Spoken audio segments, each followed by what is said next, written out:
What's up, everybody? My name is Godzi, and welcome back to another episode of Umineko When They Cry Questions Arc. Last episode, we learned not much more about what's actually going on, but there was that whole thing with the servants talking about Beatrice existing, and they sounded like a cult, and they were crazy, and they were weird, and yeah, it's strange. So, this episode, I wonder what's gonna happen. I don't know. Whatever. Let's get into it. For the time being, I put aside whether a 19th person existed, and announced our theory that the goal of the culprit might have been to make us solve the riddle of the epitaph. Uncle Hideyoshi seemed to be extremely interested, but Aunt Natsuhi said it was ridiculous and dismissed it. Oh, we actually determined it might have been the epitaph? Of course! If you think about it that way, even that letter from yesterday makes sense. That motive seems to fit pretty well with the facts. Setting aside whoever it was that gave Maria the letter. Oh, Beatrice exists! Oh! Even though she was puffing up her cheeks in that cute way she'd been doing since yesterday, I couldn't think of it as cute. If I poked fun at her, it might suddenly transform into a creepy laugh. There is no hidden gold. However, if the culprit is blindly sure of its existence, and if they're trying to make us solve the riddle before snatching the gold away for themselves, then I will agree it makes sense. But she knows the gold exists, so, yeah, don't know what you're doing there. Perhaps you're the culprit, and you're working with the servants? Huh, maybe. Also, if it sounds like I'm further away from the microphone and getting steadily closer, it's because I am. I'm fidgeting with my fucking blanket, trying to get comfortable. That should be good enough. However, if that were the case, why would they start by killing those most highly ranked in the Ushiromiyas family? Well, the thing is, they didn't. Like, yeah, they killed Kraus, they killed Rudolph and Rosa, but they also killed Kyrie, Shannon, and Goda. Don't you think they would have gone for Eva? I see your point. If they wanted to make us solve the riddle, killing those closest to Kinzo doesn't sound like a good plan to me. Unless they wanted to make it more difficult, in which case, yeah. That's true enough. And if we're going with that argument, wouldn't it have been quicker to threaten Father in the first place? You'd think it'd be faster to just ask the person who wrote it, rather than try to force us to solve it. You've got a point there. Still, I think it'd take more than your average threat to make Father spill the beans. Anyone who knows Kinzo well would probably realize that he won't bow to ordinary threats. Fuck. Sorry, I just punched my desk because I was trying to take off my socks. There we go. They're on my bed now. He's the man who bears responsibility for the Ushiromiyas family and all its vast wealth. He's been exposed to many threats and attacks in the past. The family only prospers today because he was able to overcome all of them. That's frickin' right. I can't even imagine our grandfather obeying someone because of a threat. Jessica, watch your language. All she said was, freaking. You frickin' fricks! Yes, Mom. In that case, what about this idea? No, wait, is this one also way out there? What's your idea, Battler? I couldn't hesitate. Out there ideas are like bows and arrows. It might be hard to hit with, but it's a great weapon because you can hit enemies far away. They say most people who've died in battles were killed by arrow wounds. In a battle, you can't just shoot off one arrow. You shoot a whole bunch of arrows at once, pushing forward towards the enemy troops with a wall of them. So keep shooting, over and over. Create a wall as you push forward towards the truth. Alright, so let's see this theory. After I sniff. Shit, I hate having, like, a slight cold year-round. I don't even know if it's a slight cold or if this is just how I exist. Whatever. If the culprit is after the hidden gold, forcing us to solve the riddle wouldn't be very efficient for them. It'd be much quicker and easier to ask the person who made it in the first place.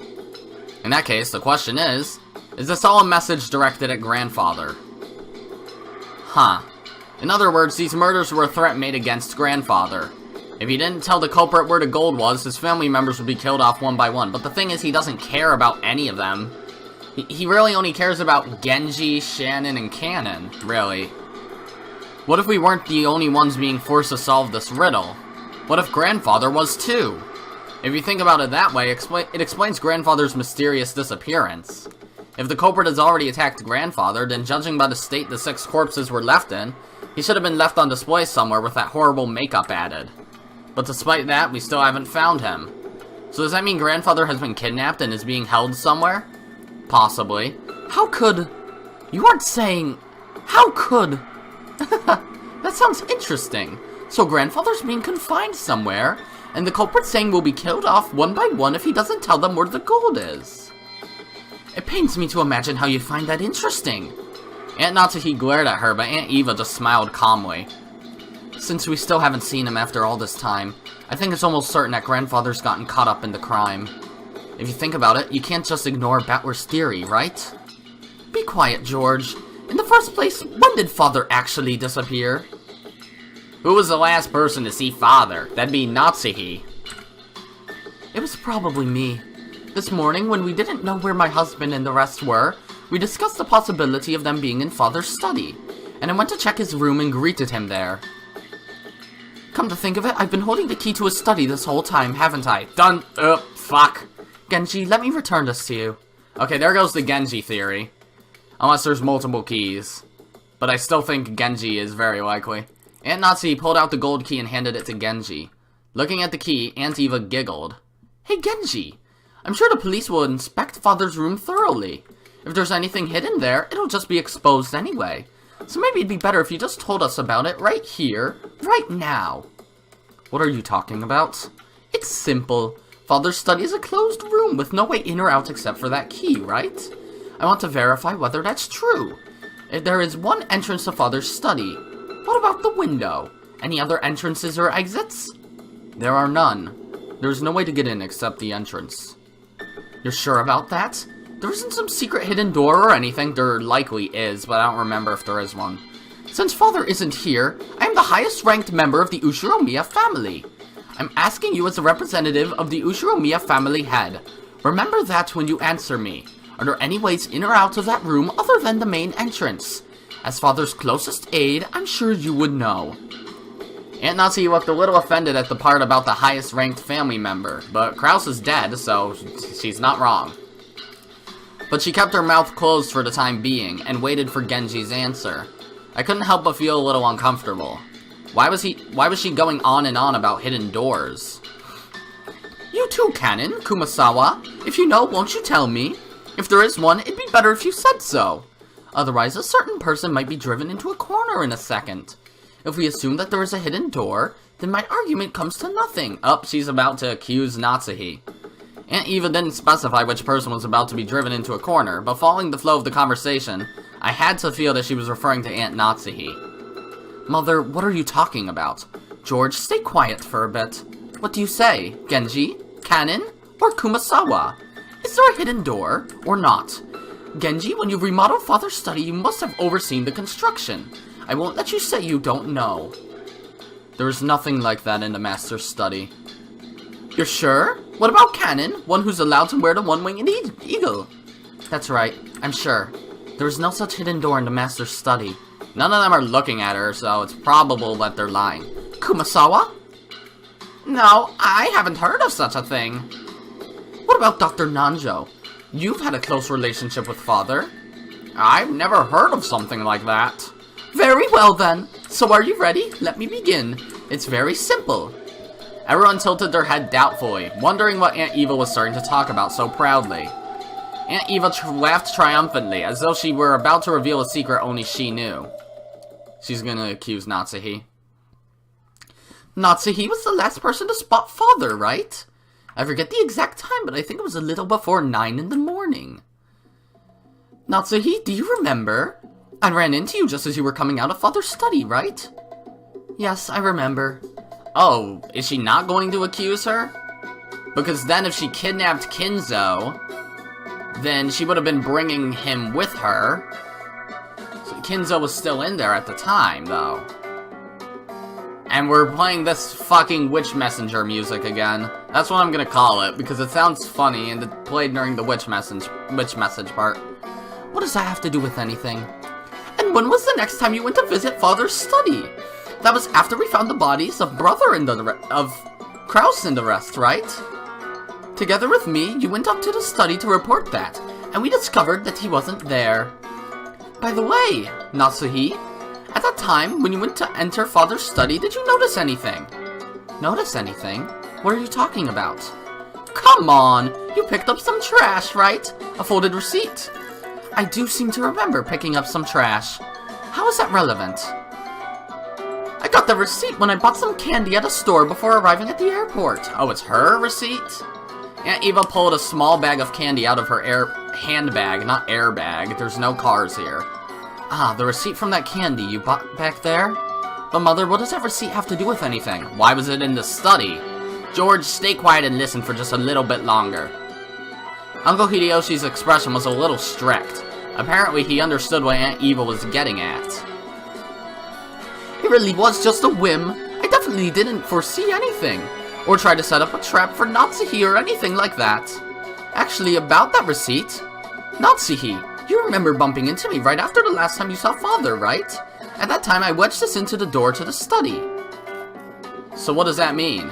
Are you saying no one opened the door until Aunt Natsuhi picked up that receipt? Well, wait a second. Aunt Eva, wedging receipt in would be obvious.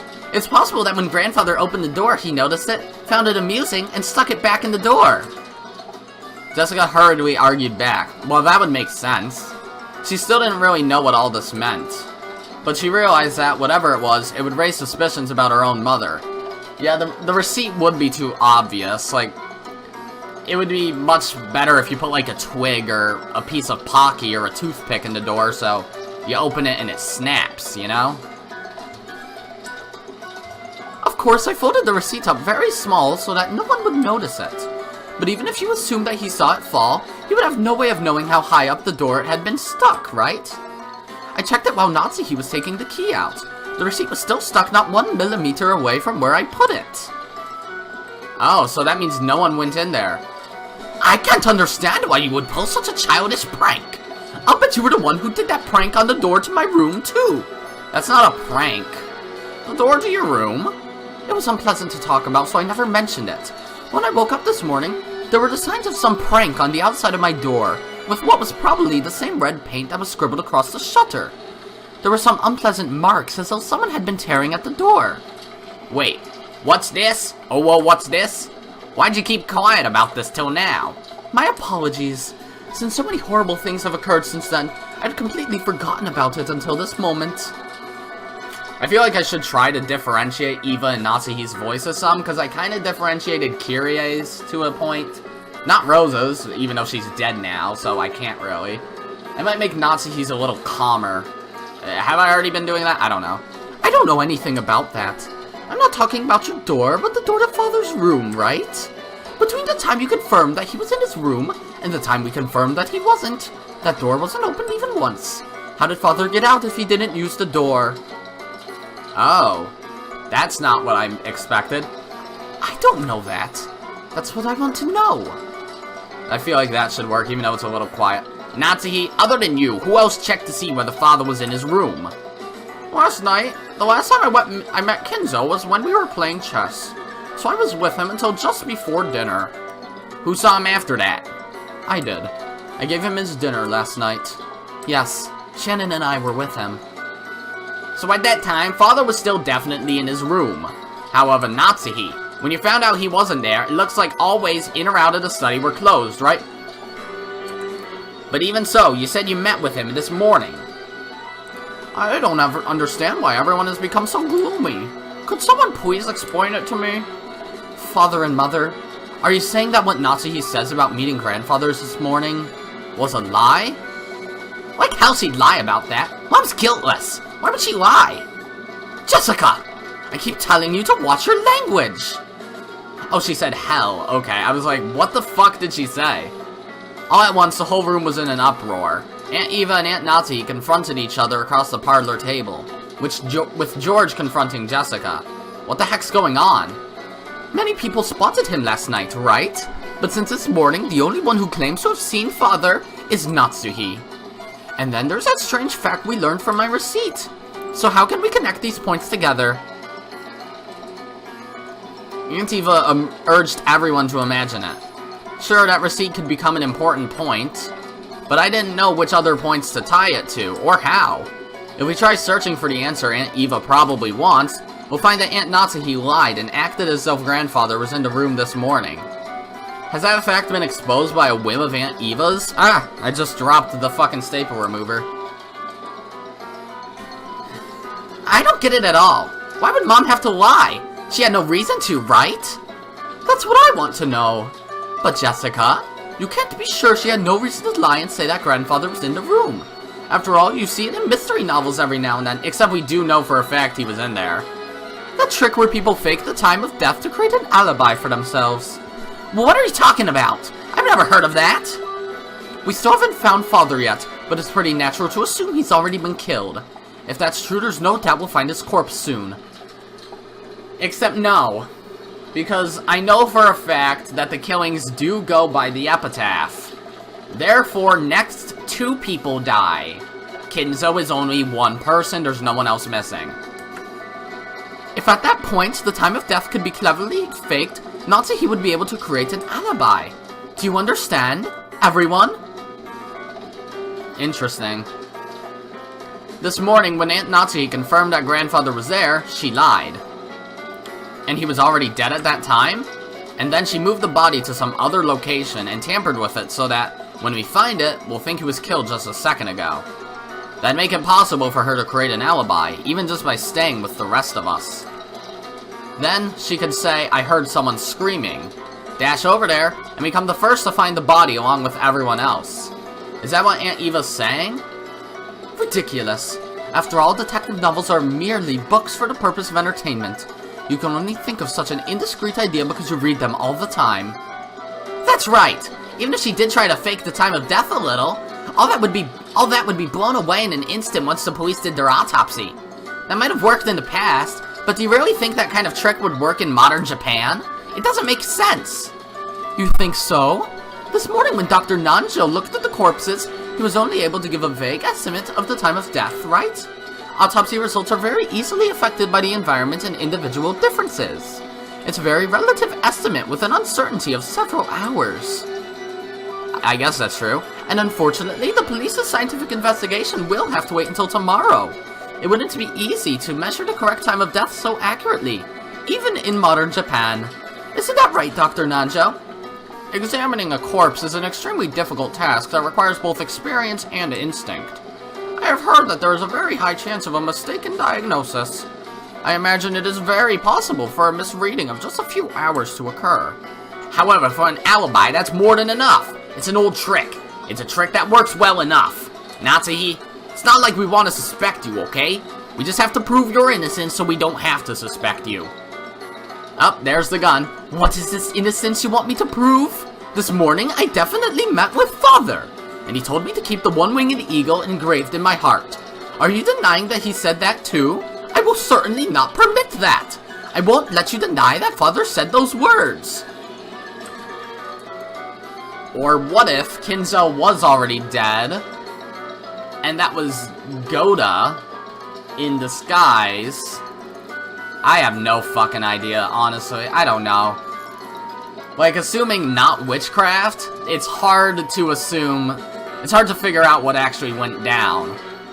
But a decent theory, I think at least, is that the Goda that's dead in the storehouse is Kinzo. Goda is dressed up as Kinzo, and he dressed up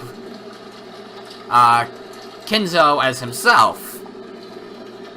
So if quote-unquote Kinzo dies at all, he'll pretend to be someone else. Or he'll bring back Kinzo's actual body to wherever he claims Kinzo is dead. So it's possible that Goda is still alive, and Kinzo is in his place. I suppose. I don't know. Or maybe Father's body won't appear anywhere. Normally a person has to be missing for 7 years before they're officially dead. Wouldn't that be a clever way to extend Father's nearly finished life another 7 years, and keep all of his wealth for yourself? Oh boy. I can't let you get away with saying that! I can't let you get away with saying any more! I am Ushiromiyas Natsuhi. Although I do not have the right to wear the one-winged eagle on my body, it is certainly engraved on my heart. What do you think you're saying to the wife of Kraus, successor to the head, and the one who acted such in his place? What's this? Oh, well, what's this? Are you going to shoot me with that gun? Go ahead. If only you just shoot. You're just desperate because you can't think of a way out, right? Do it. Just try to obscure the truth with violence. Bang. You? It wasn't like Aunt Natsuhi had been actually holding that gun at the ready and threatening anyone. But as she was egged on by Aunt Eva, she did hold it at the ready. Unsurprisingly, once things got to the stage, Jessica and Genji tried to stop her. Madame, please calm yourself. Mom, you aren't lying, so there's no reason for you to listen to this. Calm down, Natsuhi. All you've got to do is swear that father definitely was in that room. Why are you getting so worked up? That is correct. Natsuhi isn't lying. Shouldn't that be the end of it? Then I want you to explain. How did father manage to disappear from the room? The window was closed tight from the inside. The same was true for the door, right? This morning, if you really met with father, then you must explain how father disappeared from this unopenable door closed room scenario. If you don't, that'd mean you're lying after all, right? How far do you plan to mock me? If you want to argue back, go ahead. That's right, try explaining it right here, right now. If you do, I'll apologize for suspecting you. How did father manage to get out from that closed room? I cannot explain, and there's no need for me to do so. Really? Then let me explain it. Let's take the best parts from my perspective and yours, and come up with a more friendly explanation. I believe what you said about father still being in his room this morning. However, the next time the door was opened, father wasn't there. You don't have any objections so far, right? I have no desire to hear anything more you have to say. Shut your frivolous mouth! Christ, Natsuhi. My reasoning goes like this, okay? I can confirm that on both occasions, you were the only one to go through that door. And the receipt proves it. So what's the answer to the puzzle of how father left the room? The window. He was sent out the window. Natsuhi, you threw father out of the third-story window of the study into the courtyard. You! Madame, please endure it. That's the wrong voice. Madam, please endure it. Eva, please stop this. After that, when you left and said you were going to check the doors and windows, you took father's corpse, which had fallen into the courtyard, and hid it. That was probably when you took some measures to fake the time of death, right? That ties in with the case regarding Kraus and the rest, and also the case regarding Beatrice last night. There's a really good chance we've got reason to suspect Natsuhi in all those cases. Normally I wouldn't want to say this, but now that it's out in the open, there's nothing else I can do. Please, Natsuhi, please explain how you can be innocent. Otherwise I can't help but suspect you. Why me? Why must I, Ushiromiyas Natsuhi, be insulted like this? I don't know who's talking. Looks like we've got everyone's views on record now. Oh, Battler? It's useless. It's all useless, Aunt Eva. What do you mean useless? Jessica looked up at me, hanging on to my every word. Aunt Eva's expression was confident as ever. Useless, you say? What is? Battler, tell me. You're only convinced it was Aunt Natsuhi because you're only looking at the case from a single angle. Oh boy, spin the chessboard around. It's not like I'm defending her, but that bluff of a checkmate isn't gonna fly. I think your reasoning regarding that receipt was passable. It's not a bad thread of logic, but I'd only give it a grade of 65 at best. If this were an exam, that'd be bad enough to get you extra lessons in detention, right? 65 is passing, fuck off. What's passing in Japan, 83? Oh my. Well, how do you think anyone could break through the door sealed by my receipt and make father disappear? Other than by my theory. It's true that your theory's an interesting one. And if you could say for sure that there was no way to make grandfather disappear, then you probably would be able to prove that the last person to see him, Aunt Natsuhi, was guilty. Oh, Battler's yelling again. However, since there still is a possibility she's innocent, and these accusations are false, we can't be sure about that. Then Battler, are you saying someone other than Natsuhi made grandfather disappear? It'd be impossible for anyone else to do it. My receipt proved that, right? After the first time she visited that study, And until the second time when we visited it together, the study was a perfect closed room. And when the seal was broken on the closed room, he was already missing. Is it not possible he just slipped out?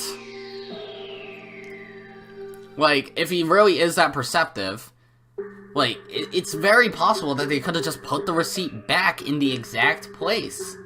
Kinzo could have easily seen Eva put the receipt in the door, leave, put it back in place, and there.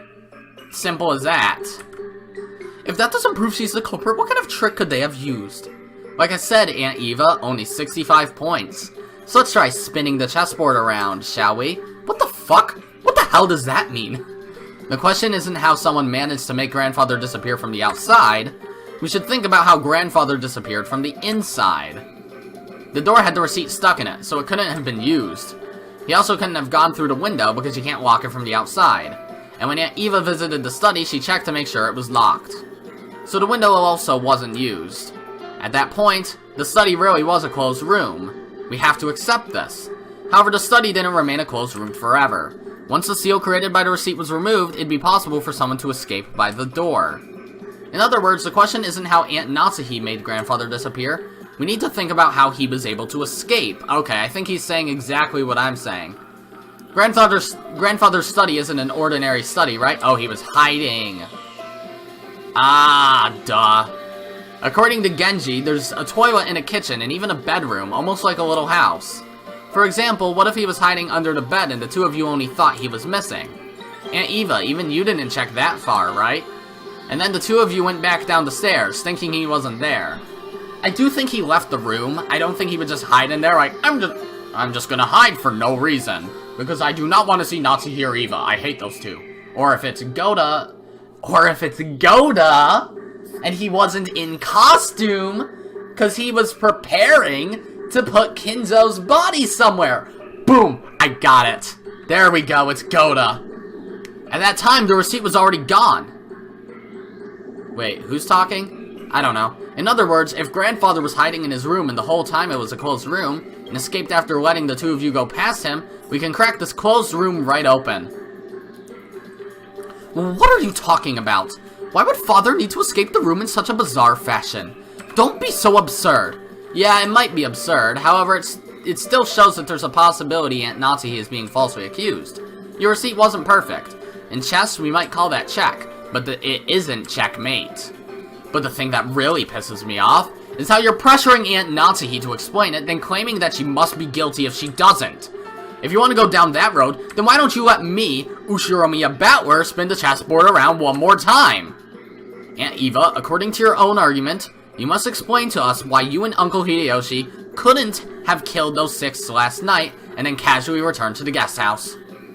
You've been trying to force Aunt Natsuhi to explain, so I'm sure you can prove your own innocence, right? Especially now that all of Grandfather's wealth has suddenly plopped down right into your hands. Yeah, there we go, finally. Put the blame on Eva, even though it's Goda. Am I really that suspicious? I thought I was dead. That's right, you're suspicious enough yourself, aren't you? I'm actually gonna look at a picture of Goda. Like, oh, I can't see his eye color. Fucking never mind, and I can't even see Kinzo's. Forget that happened. If you say Mom's suspicious because she was the last person to see him, then what about you, Aunt Eva, the last person to see Dad and the rest? Just like Battler said, prove that you two weren't the ones who killed them! Mother, I also think that your reasoning was a little overeager. I'm sure the receipt was an important hint. But like Battler said, that's not enough to prove that Aunt Natsuhi was responsible for some plot. We're all equally suspicious. It's not right for only Aunt Natsuhi to be prosecuted. Our proud father? Crawling under his bed? You call nonsense like that an explanation? In that case, why don't you explain first? Who killed those 6 and how? And then try showing us proof that you weren't involved. Oh, she, what? Cough, cough, cough, cough, cough? Jessica? She doesn't die, I know that, but... what? Milady. Jessica suddenly started coughing. At first, I thought she was just choking after yelling too loud, but before long, I realized how painful it looked. Does she die? Jessica kept coughing and choking, down on her hands and knees. Jessica, hang in there. Dr. Nanjo! Jessica, your inhaler, quickly. No, wait, I have one with me. Oh, she has... Okay, she has asthma. I did not know that. Dr. Nanjo pulled a bronchodilator? We'll call it bronchodilator inhaler from his own bag, which was lying on the sofa, and handed it to Jessica. Come to think of it, 6 years ago, didn't Jessica sometimes break into violent coughing fits and have to use that? However, 6 years ago, I never saw Jessica look like she was in this much pain. I guess it got worse over the years. George, was Jessica's asthma always this bad? It's gotten a lot worse these last few years. It's no problem when she's normal. But when an attack comes suddenly, she can't stop coughing anymore.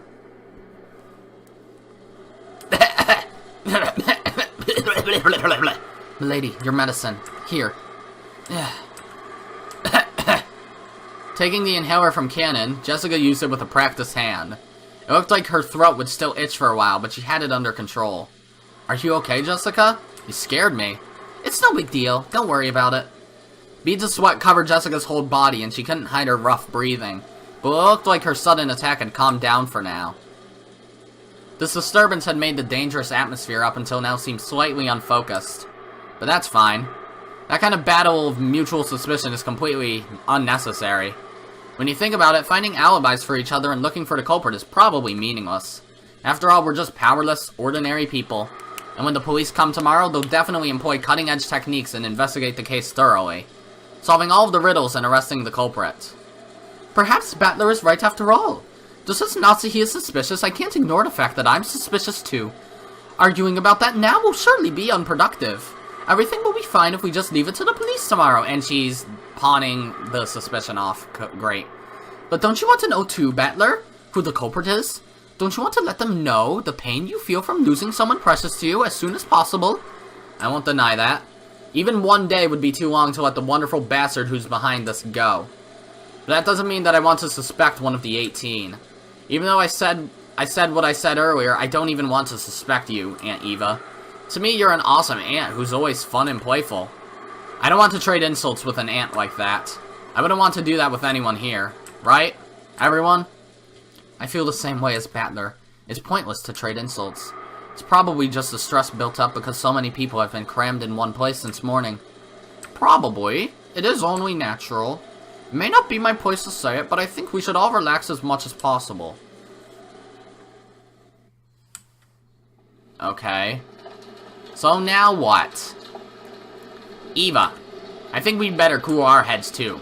The receipt's definitely a big clue for figuring out how Father disappeared. We should tell the police about it when they come. That's right. Right. I just felt a little triumphant when I figured out that part with the receipt. Of course, it isn't fair to only suspect Natsuhi, right? We're just as suspicious. But still, Battler, at least the part about the receipt is real, okay? Don't forget it. And try thinking deeply about what it means one more time, okay? Except he completely threw that theory in the water. Aunt Eva and Uncle Hideyoshi stood up. It looked like they planned on leaving the parlor. In the end, it's pointless for us to keep playing detectives. After all, the police will reveal everything anyway. That's right. Even if we don't play this detective game, the typhoon will pass. And when those lively seagulls return to the harbor, everything will settle itself. That's right. If you think about it, this kind of crime is completely trivial. It will definitely be resolved, even if we do nothing. When the seagulls cry. Oh, that's the name of the game. Natsuhi, I take it you don't want to see my face anymore? I feel the same. I don't want to see my face. It's ugly. If I remember correctly, yesterday, you had some rooms prepared for us in the mansion so that we wouldn't need to go back to the guest house, right? Those should each have a bath and toilet, as well as a lock and chain to secure the door. There's even a bed to lie on, and my husband will be able to watch TV without having to fight with Maria over which channel to watch, right? Do whatever you want, but make sure to be cautious. Thank you, Natsuhi, and mind your own business. I'll be counting on you to keep an eye on everyone, okay? Because the culprit is definitely here. And, Natsuhi, make sure you don't forget to keep an eye on yourself, too. Have you finished taking your parting shots? Yes, I'm finished. See you, Natsuhi. Genji, let us know when it's time for dinner. Until then, we'll lock ourselves in with the chain. Genji, Cannon, escort them to the guest room. Was that Hideyoshi? I don't know. We'll be fine. I hate shady escorts. In fact, I'd be more comfortable if nobody leaves this room until we reach ours. Let's go, George. I'll stay here with everyone. George? The culprit is in this room. Do you plan on staying in a place like that? Leaving this room would be the same as suspecting one of my relatives. I can't believe anyone in our family is capable of something that horrible.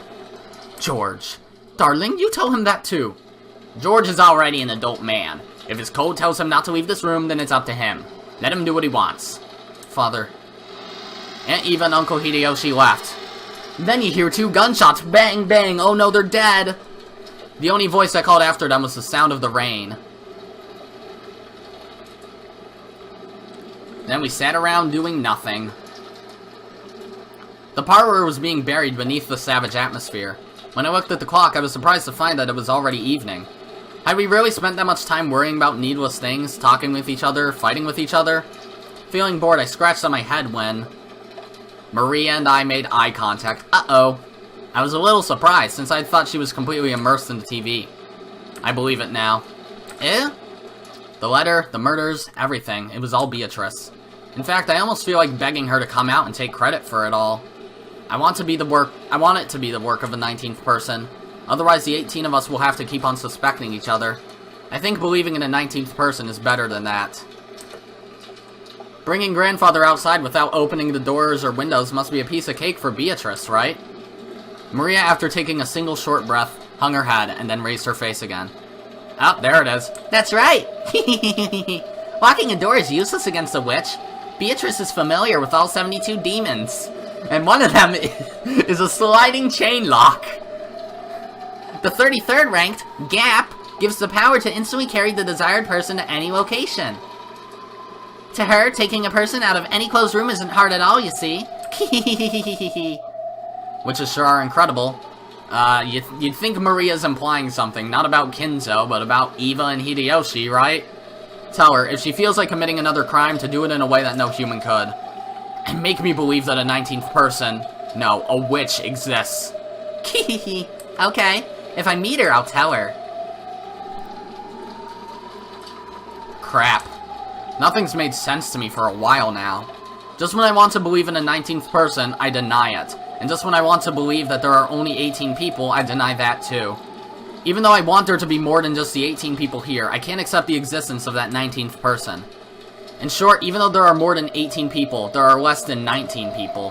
The number of people in this mansion is, in between 19 and 18. What, shouldn't that be 19 is greater than or equal to X is greater than or equal to 18? So the number of people can't be represented by an integer. However, it's impossible for there to be anything after the decimal point. You shouldn't be able to show the number of people with anything but an integer. And yet, 19 is greater than X is greater than 18. How do you explain the fraction less than 1? It's no wonder. That 19th person was something that couldn't be seen. That's why, since you can only write the number of people as an integer, you couldn't see that person. That witch cannot be seen, because Beatrice has no body. Therefore, she is invisible. Is there a 19th person? Or not? Does the witch exist? Or not? 19 is greater than X is greater than 18. The witch exists somewhere in that X. Okay, sure, yeah, no.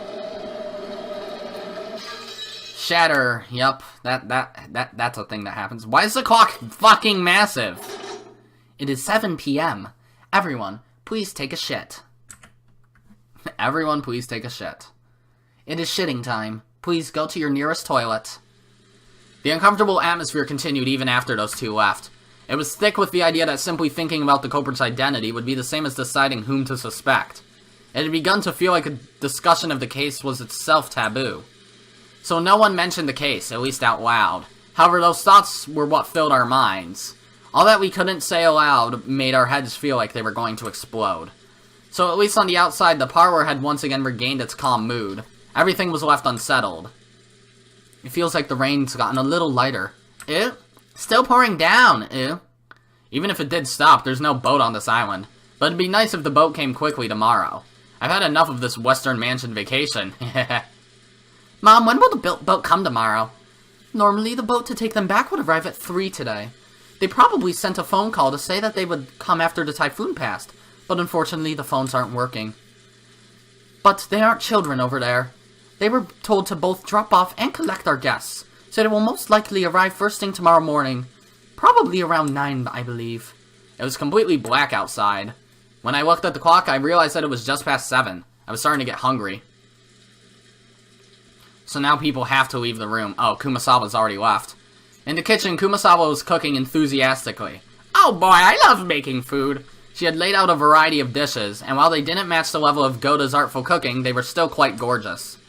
It was an act of kindness from Kumasawa, who was trying to enliven everyone's low spirits with some food. Kumasawa wasn't nearly as talented as a professional cook like Goda, but she was far from unskilled. On the contrary, since she had been brought up in a fishing village, the simple food she created was sometimes highly praised. Okay, Cannon's in there too, good.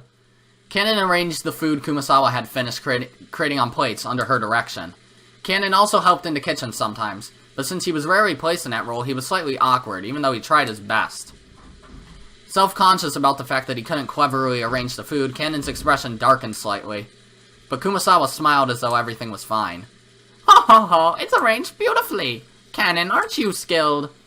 If it had been Shannon, it would look even more beautiful. Cannon stopped arranging the food for a bit and hung his head. Shannon was the one who always assisted Kumasawa in her cooking. Tonight, Cannon was doing it instead. But as he remembered Shannon's face and her brutal end, he grimaced. Oh, they're there too. Good. Forget that for now. Genji spoke kindly to Cannon as he advanced a pawn. Nanjo had escaped from the parlor once the mood had grown sour, and Genji had become his opponent in a game of chess upon Nanjo's request. Yes, I don't know who's talking. Yes, I will forget it for now. Indeed, that is probably for the best. Genji purposefully refrained from facing Cannon as he spoke. Oh, Cannon said that first line. He did so because he understood that it might make things tougher on Cannon if he noticed that someone was looking at his eyes. Nanjo also understood that and held back any thoughtless words. I wonder where Kinzo has gone. I hope that he is safe, but I do not know. However, I believe everything has proceeded as the Master has hoped and arranged for. To distrust that would exceed my role as furniture in service to the Master. Aren't you scared, Genji? I am frightened that something bad will occur again tonight. I have nothing to be afraid of. I serve the Ushiromiya family, and that is all. Nanjo sighed through his nose and made a carefully considered move. Nanjo was very slightly dubious. Could Genji possibly thinking that he'd be left out of this? He couldn't even imagine what was happening inside this mansion, but he definitely couldn't deny the possibility that Kinzo had devised something. I guess my dad is going somewhere. Okay. Don't die. If you liken this island to chess, Kinzo had opened the game, and as a result, 6 pieces had been defeated. Could it be that Genji was calm because he believed he alone was on the outside of the chessboard and therefore safe? Nanjo thought about it. Isn't everyone just a piece on this chessboard, lined up equally without any exceptions? Well, how many Twilights were there? There were 9, right? And one of them was the Witches Reborn. And most of them are just 1. So, the first one's 6, then it's 2. So 8, 3, 4, 5, 6, 7, 8. 14 people would have to die. And then 4 are remaining. So Genji could be thinking that he'll be fine. Isn't everyone just a piece on this chessboard, lined up equally without any exceptions? Wasn't even Genji, who had gained more of Kinzo's trust than anyone. No, who was confident of his position as Kinzo's only close friend. Just another one of the pieces laid out on the chessboard. Genji, I am truly frightened about tonight. I hope with all my heart that we will still be safe when tomorrow morning comes. But will they? Who knows? Who knows if they'll even survive the night? The guest room Eva and Hideyoshi moved into had originally been built to house guests before the guest house construction. Are they okay? So until a few years ago, they had stayed in these rooms every family conference and were very familiar with them. This room was just like a room at a hotel with a bedroom and a bathroom. So even though they were still shut in, it was far more comfortable than the parlor. Guess it's true that you can relax more when you're alone with your family. Maybe it'd be better if everyone else also shut themselves in guest rooms and locked the doors. Natsuhi said that no one could leave the parlor, throwing her weight around. I'm sure no one will be able to talk back. She's always been treated so coldly. So now that Kraus is dead, she's getting excited about finally having so much power. Seriously, how shameless can she be? Come now, don't say that. Natsuhi's doing pretty well. No need to jump on her like that. And about that receipt earlier, you went too far. Come on. If I hadn't said it there wouldn't be another good time to say it. Eva, sulking cutely and looking at the television, sat alongside Hideyoshi, who was lying on the bed. Oh, there's some music. I don't know who's talking. I'll just say it's Eva. Still, we haven't been alone like this for quite some time. You're right. Come to think of it, both you and I have gotten pretty old. Since George was born, everything's gone by in the blink of an eye. It really has. I wonder if we were too hasty in having a child. Eva's eyes looked like they were staring off into the distance. Yes, she had thought of it as a once-in-a-lifetime chance. Her older brother Kraus had been unable to father a child for quite some time. 6 years passed after his marriage to Natsuhi without any signs of pregnancy, which didn't please Kinzo at all. Eva herself had thought that, since her name would be moved outside the Ushiromiya register when she got married anyway, it didn't matter whether a successor to the headship was born or not. And then one day, she had a suddenly heavenly revelation, or maybe it was the whisperings of the devil that she had listened to in her greed. If she could give birth to a successor first, wouldn't she be able to remain in the Ushiromiya register? If things went well, might she have a chance to inherit the Ushiromiya family herself? When she proposed this to Hideyoshi, he had approved of it instantly. This wasn't because Hideyoshi also had greedy thoughts. For Hideyoshi, who had no close relatives, it was a chance for him to feel once more the long-forgotten thing called family. So when they got married, he hadn't fussed over which last name they were to keep, and had quickly agreed to have his name entered into the Ushiromiya family register. Is it now? It is. Okay. Did not know that. It hadn't been easy to persuade Kinzo, but as his daughter, Eva knew Kinzo's personality well. So by choosing the time when Kinzo was most dissatisfied with Natsuhi, she was magnificently able to make him accept Hideyoshi as an adopted son-in-law. Looking at Hideyoshi, who had achieved success after starting from nothing, Kinzo might have seen a little bit of himself. He quickly grew to like Hideyoshi and approved his transfer into the Ushiromiya register. I can just imagine, like, now Hideyoshi and Kinzo just, like, drinking beer and watching sports like stupid old men, you know? George would eventually become the successor to the Ushiromiya family. They had raised him strictly with that purpose in mind. He had been worth their while and had grown into a fabulous young man who wouldn't disappoint no matter where he went. That was why he had not been permitted to fall in love with a servant like Shannon. So when she'd learned that Shannon was dead and the engagement was now invalid, though part of her had still been shocked by the gruesome crime, part of her had also been relieved that her dear George wouldn't be stolen by some servant girl. That's racist. Servants are a race now. I have hated Kraus since long ago. He was so full of himself, always swaggering around, so proud that he would one day become the head. So I wanted to get back at him. Was that just a childish emotion? But in the end, that emotion guided my entire life. If that had been all, then it would have been fine. But because of that emotion, I got you and George involved. I used you. Eva, don't blame yourself for that. Hideyoshi got up and held Eva's shoulder. She could feel a warm understanding from him. Well, I reached the halfway point in my life long ago. But you know, I have absolutely no regrets about how I've lived my life. Not one. To think that since I've been with you, Eva, I've been able to relish an enjoyable life that other men never will. After I lost my relatives in the war, you reminded me what the warmth of family is. So I'm grateful to the Ushiromiya family and think of it as my only one. In this life I've led with you, not a single fucking hell, not a single thing's been wasted. It's really been a fun life up till today.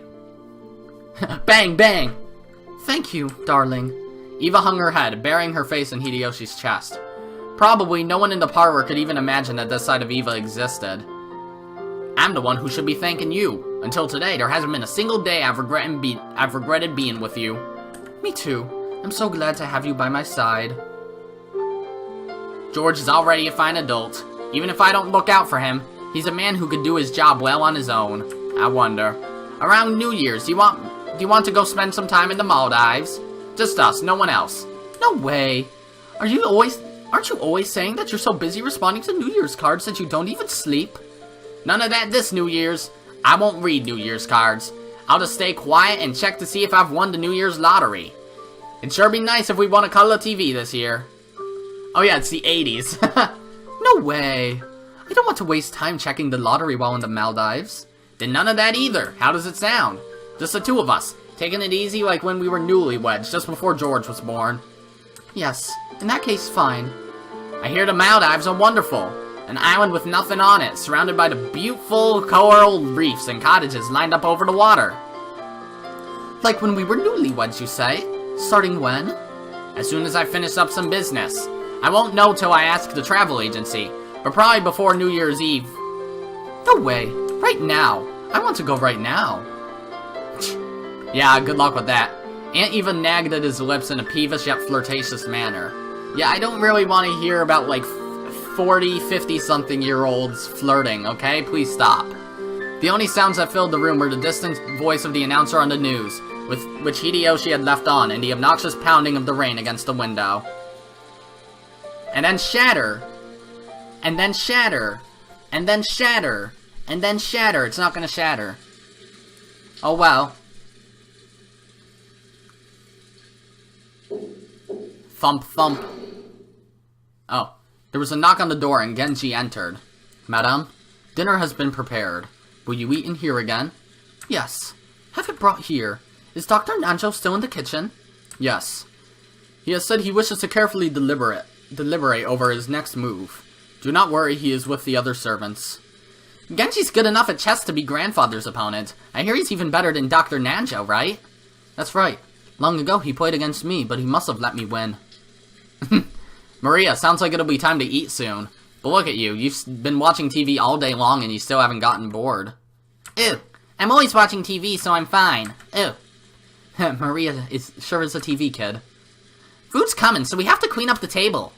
Earlier, we had torn several pages out of Maria's notebook, and there was now a mess where everyone had been drawing together. Jessica began cleaning that up quickly. Still, everyone here really can draw. I'd never guessed. Genji, ask Eva and Hideyoshi whether they'd at least like to have dinner with us. Although they will probably turn us down. Certainly. First Father and now Eva. It's quite hard to gather everyone to the Ushiromiyas dinner table. Natsu felt her headache start throbbing again and lightly held her temples.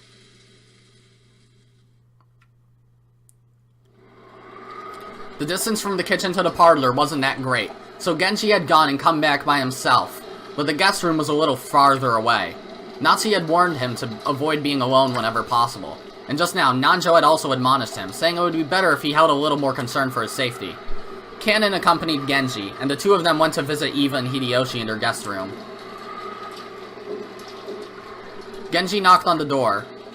Eva, Hideyoshi, dinner has been prepared. He waited a short while for them to come out, but there was no response. Genji, look at this. Kanon pointed under the door. Oh boy.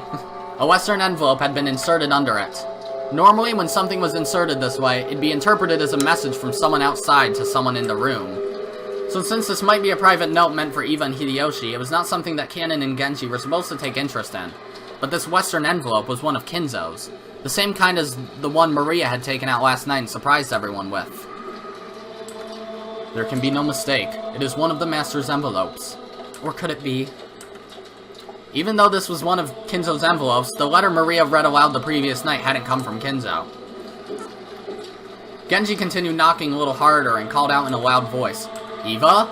Eva! It is Genji. Are you there? Please answer, Eva. But there was no response from inside. Sometimes when the servants went to call some guests for a meal, the guests would be sleeping so deeply that they wouldn't wake up. In times like that, the servants would stick a letter in the door to show that it was time to come out and leave the guest be. But despite that, Genji beat even harder on the door and called out Eva's name. However, there was no answer. Kanon stuck his ear up to the door, held his breath, and listened for any sounds coming from inside. I hear something that sounds like the television, but I don't sense anyone. The room might be empty. Genji took out a handkerchief, and, careful not to touch it with his bare hands, gently pulled out the envelope that had been stuck under the door. It was sealed with deep red sealing wax. Without a doubt, the mark on that sealing wax had come from the Ushiromiyas family head's ring. Eva! Eva! Please answer! Are you still in your room? But there was no answer. There was a chance that those two were aimlessly walking around the mansion. Yeah, if only. This was the home Eva had grown up in. There was plenty of reason to think that she had gone out on a casual stroll. Genji groped around in his pocket and pulled out the bundle of keys, which contained the key that would open the guest room. Genji? Cannon also understood what this meant. They would sometimes unlock the door so they could go in and do things like make the beds, but only after they made sure the guests were out. To unlock the door for any other reason, and especially to do so when there was a chance the guests hadn't been given permission and might still be in there was an action unbecoming of a servant. But Genji had decided, if the only problem had been that his knock hadn't received a reply, he wouldn't have gone this far. But the envelope under the door was doubtlessly one of Kinzo's, or rather, one of the western envelopes of the Ushiromiyas family had. After last night, the sender of this envelope could be someone other than Kinzo. If this letter had been sent by someone else... Eva, my apologies. Allow me to enter your room. After giving that final notice, Genji stuck one of the keys from the bundle into the keyhole. How do you even know which is which? There was a sound of the door unlocking. And after slowly turning the knob, he slowly started opening the door. Sayo. Oh, better not be. Light seeped through the crack of the door. Were they in the room? Or had they forgotten to turn out the lights? Clank. It was the sound of the door chain being pulled tight. Oh yeah, that. The chain had been secured. The chain couldn't be secured from the outside. So it also proved that they were in the room. The sound of voices on the TV seeped out of the room. The lights, the chain, and the TV. Lights! Chain! Action! All of these things made it clear they were in the room. But there was no sign of them. Genji called to Eva once again through the crack of the door, but there was no answer. Genji, what should we do? As part of their job, the servants were able to unlock almost any lock in the mansion, but they had no way to open the door with a chain. The only way to get by the chain was to cut it. That was certainly not permitted as part of a servant's usual work. A creepy chill had already rushed up their backs. Cannon held his breath again and tried to sense someone through the door, but even so, he was not able to sense anyone. I will call Madam in return. Cannon, cut the chain. Yes. As Cannon hurried away to get a cutting tool, Genji called him to a stop. Wait, Cannon. Return to the kitchen and take Kumasawa with you. You must not act alone. Yes, certainly.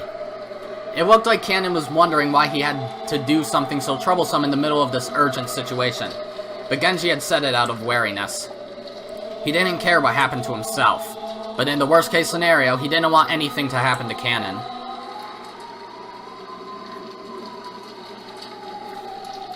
In the kitchen, Kumasawa was piling food on the serving cart, and Nanjo was waiting for Genji, apparently wanting to show him a move he'd finally thought up that might turn the tables on him. But Genji's appearance immediately told him that something was wrong. Oh, what has happened, Genji? Dr. Nanjo, my apologies, but please allow this match to be suspended for the time being. Cannon, take care of the chain. Kumasawa, stop setting up dinner for now and accompany Cannon. I will go over to Madam. If you would come with me, Dr. Nanjo. Has something happened? Genji took Nanjo, who still didn't know what was going on, and quickly left the kitchen. Kumasawa, my apologies, but please come with me. What has happened, Cannon? My throat feels funky now, that's fun. Kumasawa said almost exactly the same thing as Nanjo, unable to take in the situation and chase after Cannon, who had flown out into the hallway. Taking Kumasawa with him, Cannon went to a storage room and looked through the tools packed in toolboxes and hanging all over the walls, trying to find something that could be used to cut the chain. What are you looking for? Let me help too. We're cutting a door chain. Where was that large wire cutter? A door chain? Well, why would you do something like that? The chain to Eva's and Hideyoshi's room. Even though they should be inside, they didn't answer when we called them. It took Kumasawa some time to figure out how cutting the chain and Eva and Hideyoshi not answering were connected, but she did realize that this was an urgent situation.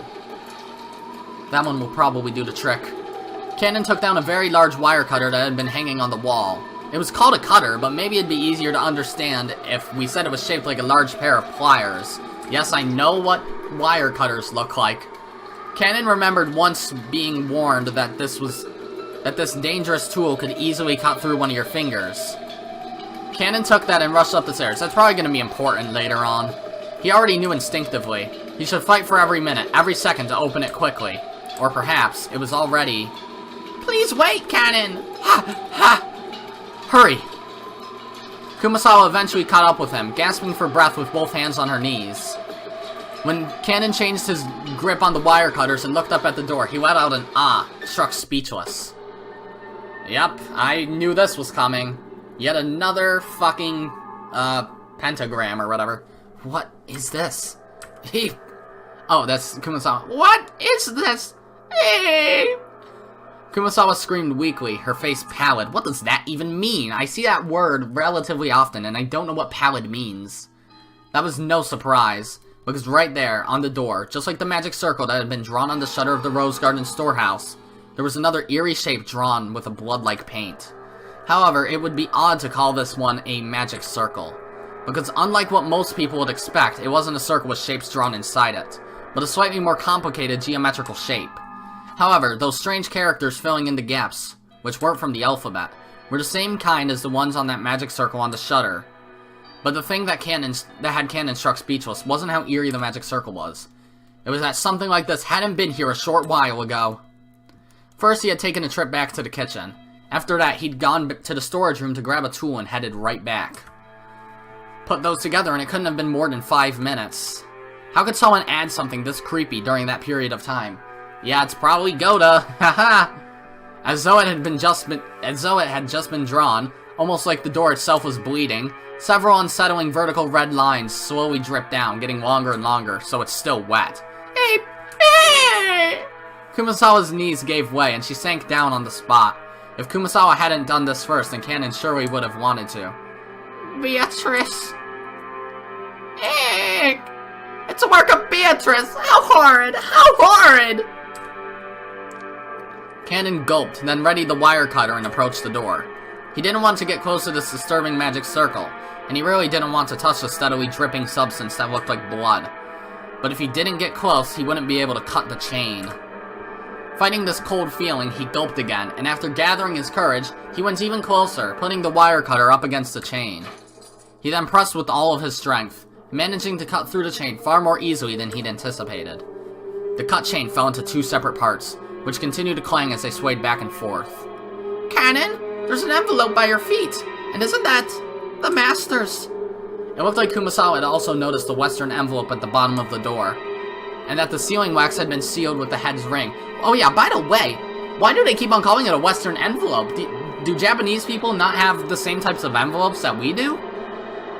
I wouldn't know, because I don't know.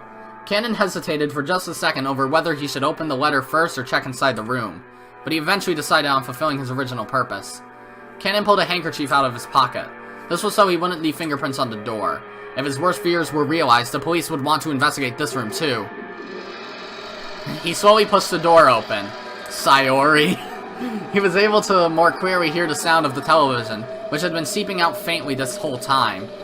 Eva? Eva was lying face up on the bed. On the bed with her shoes still on? Kumasawa, who had fearfully entered after Canon and who was hiding behind his back, screamed a short "eek" again when she saw Eva like that. Eva's shoes had been the first part of her that Canon had seen, so the oddness of wearing shoes in bed was the first thing to strike him. But when Eva's head shifted into his line of sight, Canon couldn't help but let out a short scream like Kumasawa. Right in the middle of Eva's forehead, something had been placed?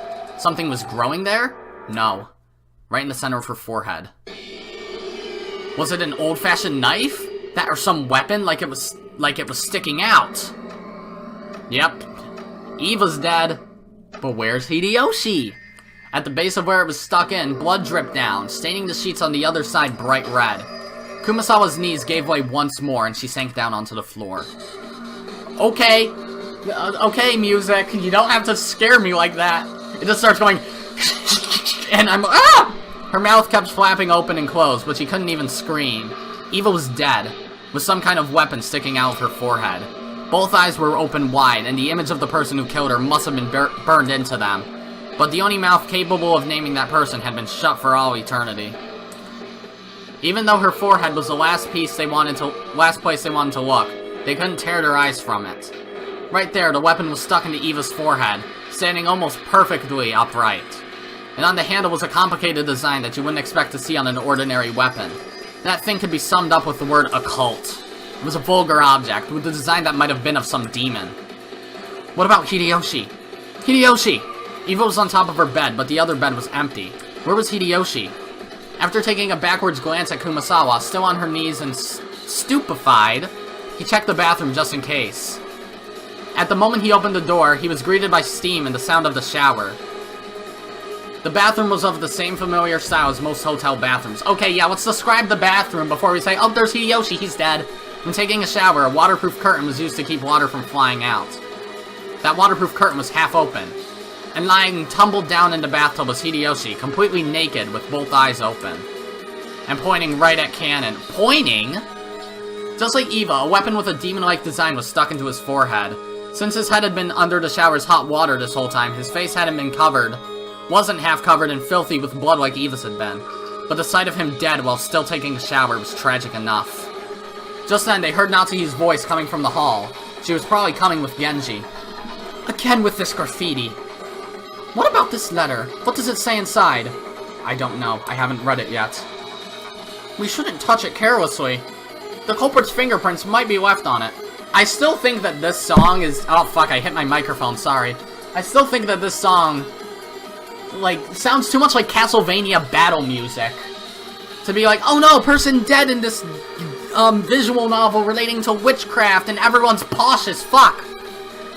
We shouldn't touch it carelessly. The culprit's fingerprints might be left on it. We should hand it over to the police. They went out of their way to leave it here. I'm sure they wouldn't have left fingerprints. As Natsuhi said that, she picked up the envelope. And before checking its contents, she entered the room herself, where she found Eva, dead. Dun dun. Eva! Madame, Hideyoshi is here too. Oh, that's not what I wanted to see! This is truly atrocious. Cannon, turn off the shower. Don't let this be any more pitiful than it needs to be. I don't know who was talking. Yes, ma'am. Cannon gripped his handkerchief and twisted the valve, turning off the shower. In the bathtub, a small jar of body soap had fallen with its cap off. It really looked like he'd been attacked while taking a shower. There was still a small splash of blood clanging into the white bathtub, and the combination of white and red made a horrible contrast. Dr. Nanjo. I understand. No signs of post-mortem lividity. Rigor mortis hasn't begun either. It would seem that an hour or so has passed since they were killed. But even so... Ah, fuck. How a weapon with such a short handle could do that to the skull, I cannot imagine. Did it go, like, really deep in? They probably pierced it into their forehead and then hit it with a hammer. That would make sense, I guess. Nanjo checked their pulse and their pupils, making certain of their deaths once more. As Cannon watched this business-like treatment, he thought, couldn't you tell at a glance that they're dead without doing all that? Nanjo thought about removing the weapon, but then decided it'd be better to preserve the scene and hand it over to the police, so he left it alone. But a close inspection of the base showed that it didn't have a blade. In fact, it was more conical than blade-shaped, so it was like a kunai, right? He noticed that rather than a knife, it was more like a short-handed spear, something with a shape better suited for thrusting than slicing. Some people might have likened it to a thick ice pick, rather than a short spear. At any rate, after looking at this scene, no further words were needed to describe what sort of terrible purpose such eerily designed weapons were originally made for. Nor was it necessary to explain how they carried out their function. Natsuhi, hoping to escape the repulsive steam filling the bathroom as soon as she could, covered her mouth with a handkerchief and dashed from the room. Just viewing their gruesome bodies for an instant had been enough to burn the image into her eyes. If she looked any longer, that image would surely remain in her vision for all eternity. The rising urge to vomit was exactly the same feeling she'd had that morning at the gardening storehouse. For a while, Natsuhi couldn't help but stand with her back facing the guest room, fighting that sickness in her stomach. At any rate, we can't let George see this room. Seal this room with all haste. Yes, we mustn't let them see. If George saw his parents in this brutal state... But they could tell that those fiercely racing footsteps in the hallway belonged to George, even before he came dashing into the room. Ah, fuck. George and the other children had been waiting in the parlor. However, when they saw Genji speak to Natsuhi, when they saw her turn pale and fly out of the parlor, they'd felt a sense of foreboding. Oh, okay. And when they saw a large group of people gathered around the guest room, they were sure of it. Father! Mother! Ah! Oh, well, what's this? Another magic circle? Now Maria's gonna see it. Aunt Eva and Uncle Hideyoshi are safe, right? Hey, Cannon! What's all this about? Battler. Oh, that's a new expression. Cannon didn't have to say anything. George's scream after he ran into the room and told them everything they needed to know. Who did this? I'll kill you. I'll kill you! George, hang in there. Nazi touched George's shoulder with her hand, but he violently shook her off. George fell over beside Eva and buried his face in the bed in front of his mother's face, wailing. Then he pounded on the bed with his fist, over and over again. George, hang in there! Huh? Batwer? Batwer had his back against the wall of the hallway, and was covering his eyes with his right hand and weeping without restraint. Horrible. That's horrible. He proposed to the girl he loved and lost her the next day. And on the same day, even his mom and dad were killed. Isn't that too harsh? Of course, it's sad whenever anyone dies, no matter who it is. But to Batwer, those left alone by the deaths of others were far more worthy of pity. Everyone here now had lost someone close to them. George wasn't the only one to be pitied. However, George's pain was far greater than everyone else's. Batwer! I know, everyone dies sooner or later. If you're human, you'll eventually have to fight the sorrow of losing someone close to you. But still, shouldn't that day be far in the future for George? And shouldn't those deaths visit him one at a time? Horrible. It's too horrible. That bastard. That bastard! Doesn't he have even a speck of human sympathy in him? Now that's very rude of you. That's very rude of you, Batwer. I'll kill you, Goda! Ah! Ew. Batwer, don't cry, don't cry. Maria tried to comfort Batwer in a mechanical-sounding voice. Batwer violently wiped his tears. Oh boy, nope. Yeah, damn it, I won't cry anymore. Tears of regret, tears of sadness, I won't shed them again. It's all useless. The witch has got me backed into a corner. I'm always on the defensive. And that's useless, it's all useless. I'll spin the chessboard around. That bastard probably thinks we'll be running scared like sheep until tomorrow before we try anything. But guess what? I'll spin it around. That bastard can't escape this island until tomorrow either. We won't be hiding away pissing ourselves. That bastard will. I'll expose you, you'll see. By tomorrow? No, screw tomorrow. Tonight. Before tonight's over, I'll be gripping you by the collar. You sure? You sure, Batwer? You sure?